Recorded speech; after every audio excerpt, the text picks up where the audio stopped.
All right, welcome in. One of my favorite people, Eric Mangini, the former Jets coach, is stopping by today. So I said the NFL tends to front load schedules knowing that TV ratings in September, because the weather's great in America, people are outside doing things in the weekend. They want to get them back to TVs, so they front load the schedule. And then people naturally, organically in November, December, January, when the weather stinks, they come back in and the ratings go up. So they try to kind of generate some interesting stories. But I did think, Aaron Rodgers, New York, Aaron, polarizing. I looked at that schedule like, God, can you make it harder? It's Josh Allen, short week against Dak, Belichick, Mahomes, Sean Payton in Denver in the altitude, back home. And I thought, Eric, I'm not saying schedules make a bad team good. That ain't great. That's tough, is it not? Well, it is tough because, look, arguably the two worst teams are New England and Denver, but they haven't beaten New England in 7 years, and Denver with Sean Payton, who knows what that's going to be like. So it's rough, but here's where it's great. 5 out of those 8 games are at home, and then one of their away games is against the Giants, and it comes after their bye week. So as hard as that is, they lucked out with the fact that it's essentially 6 out of their first 8 games are all home games. Now, if you look at that versus what the Giants got dealt with, oh, good Lord, this looks like an absolute gift. Yeah, the Giants. You might as well just get on a plane now. I mean, they're going to be circling America.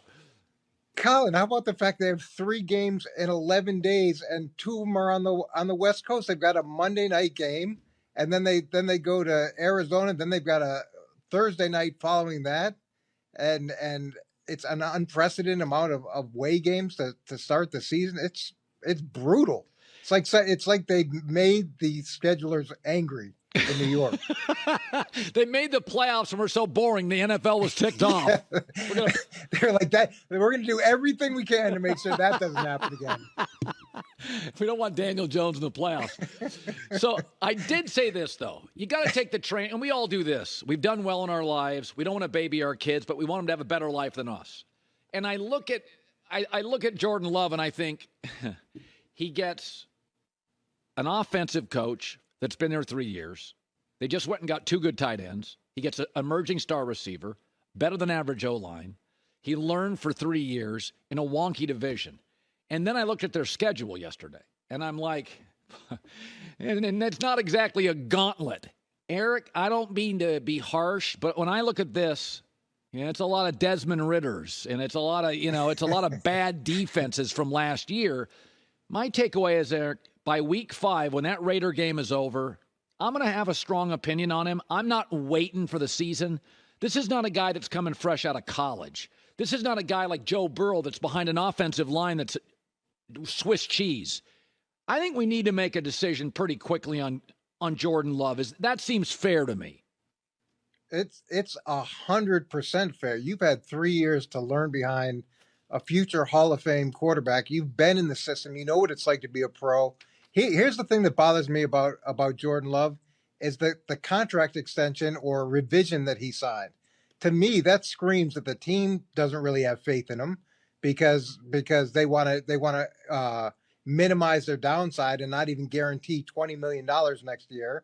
And then he doesn't have confidence in himself in the fact that he's going to take less money than he could if he bets on himself this year and then either gets the franchise tag like you saw in New York and hits it really big. That extension, I get how it works for the team and I get it gives him some security, but it screams insecurity on both his part and on Green Bay's part. Philadelphia last year had a little bit of a layup. J-Mac, I remember preseason, said they're winning 12, 13 games. Look at that schedule. And I was like, I don't know, Jalen Hurts. And then Jalen Hurts had a great year, but schedule matters. I look at the Eagles' schedule this year. That's a first-place schedule, Eric. What did you make of it? Yeah, look, I think the schedule's rough, and I think that a lot of people assume that they've got a pretty easy road back to the Super Bowl, but they've got a lot of things to overcome, Colin. They've got to overcome expectations. They've got to overcome what it's like to lose the Super Bowl and then, everybody getting used to dealing with being a successful team. Yeah. You and I have talked about that 1,000 times. They've got 2 new coordinators. They've got a quarterback that just got a new deal, and we know quarterbacks on new deals tend to push things along. There are some major obstacles outside of this schedule, which is rough, that they have to overcome. This is going to be a lot different season, I think, for the Eagles than what we saw last year. I mean, look at this, Eric. Keep that on the screen, guys. So week 5 at Stafford. Week 6 at Aaron Rodgers. Week 7, Mike McDaniel, Tua. Divisional games by at Mahomes, Josh Allen, Niners, at Dak, Northwest at Seattle. Eric, that's a stretch. You're not going 7-8-0 in that stretch to me. No, you're not. Now, depending on what happens with the Giants, those last 3 weeks, hopefully the Giants are strong and competitive, and those are good games. But New York, Arizona, New York, who knows how that could go. They may get a little bit of potential relief there. Yeah. But that stretch, the Kansas City, Buffalo, San Fran, Dallas, Seattle stretch, thankfully they have the bye out, leading into that. That's a pretty rough 4 games. Okay, Justin Fields, Chicago. Justin Fields, I'm 60-40. It's going to work. But now, here's my take. They went and got him DJ Moore. So now he's got Claypool, Mooney, and DJ Moore. That's good enough.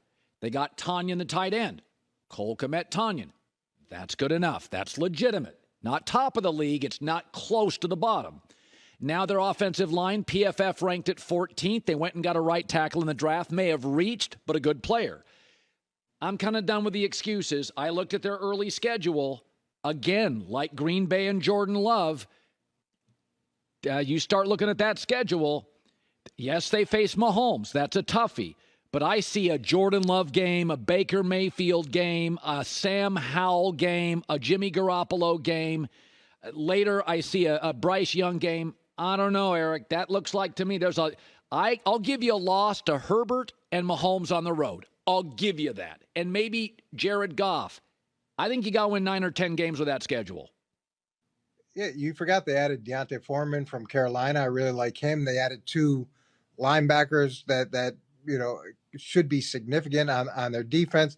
They've done a lot this offseason. Here's what I love. I love that he went back to college and got his degree. I love that. And you can do so many things in the offseason, but to choose to go back and finish something like that, to me, screams maturity. Yeah. And, we talk about it all the time with the quarterbacks where you look at them and you say, they're not mature. They're not giving the team what you hope to. That to me is a great sign. Now, how much he can progress as a true passer, how much he can stop relying on just his feet to solve problems, because he's got a bunch of guys that can help him solve problems if he'll just let them. Yeah. But I love the maturity aspect of it, and takes anywhere close to the strides that Jalen Hurts took. Chicago should win a lot of games and make a lot of noise in that division. How about the Detroit Lions opening against the Chiefs Thursday night at Amazon? What do you make of that? I didn't love it. I looked at it and I thought every time that we were in New England after we won a Super Bowl, it was a team that we had either played and it was a close, dramatic game, and we opened with them. But now they're open with a team that didn't even make the playoffs. And I was wondering how often that happened. It's happened twice before, but it was both the Dallas Cowboys. So you get it. Okay, the Cowboys are always anointed. So and they've got a great TV audience. And it was a feel-good story. They beat Green Bay at the end and knock Aaron Rodgers. I get all that, but it's a little early to give them to anoint them. I don't know. It just seemed like a lot. It seemed like a lot. Also, and I thought it was going to be a totally different opponent for Kansas City. Sean McVay and Andy Reid in September. No fun. All they do in the offseason is work on plays. Andy Reid off a bye and Andy Reid in September. And this one, you get both. Like, that's just not it's the last. Whoever played that game was going to lose. This could be Detroit could be way over their skis on this one.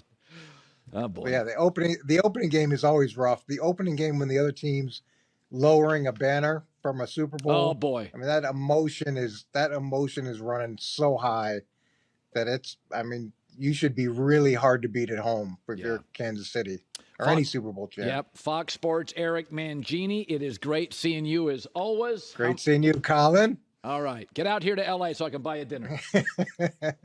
Hi, everybody. Thanks for watching. Subscribe here to get the latest from the show. Also, be sure to check out more of the best clips from The Herd or go watch a few segments from other shows on FS1.